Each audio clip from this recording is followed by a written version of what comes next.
Are there any tests to measure hormonal imbalance? So I don't think this is really kind of a quote unquote hormonal issue. This is, as Dr. Kanzode mentioned, more of kind of like a biochemical issue, with neurotransmitters. That's not really something that can be quantified. So, generally, we don't have to really kind of worry about a quote unquote hormonal imbalance, with the exception, as Dr. Sabharwal said, of thyroid function. So, if a child is having symptoms of fatigue or depression, we do think about checking thyroid function because if you are not producing enough thyroid hormone, that can cause those symptoms.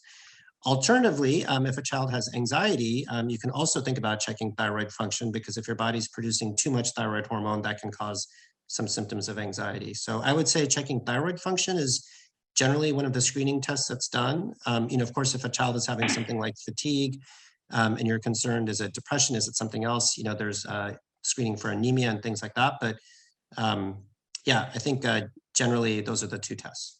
We have another question from Vidyakant Kala. He's attending from India, and he says, in the good old days, mothers were always available for kids, with both parents working more often than not.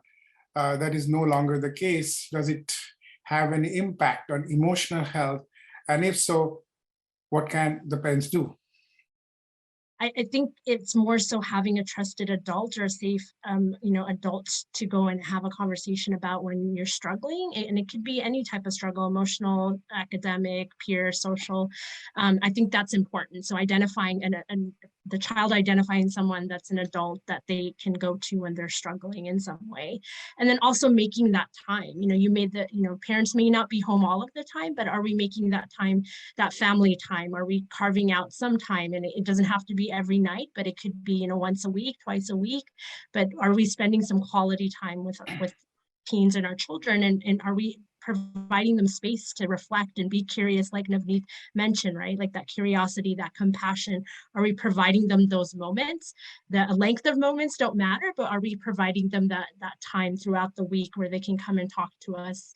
And, sometimes the parents were like, is that the 10 minutes that you're driving them to school in the morning just to reflect? Or when you pick them up, or when you're preparing dinner, or when like with younger children, like with my daughter, like it's when I'm tucking her in for bed, she tells me about her day.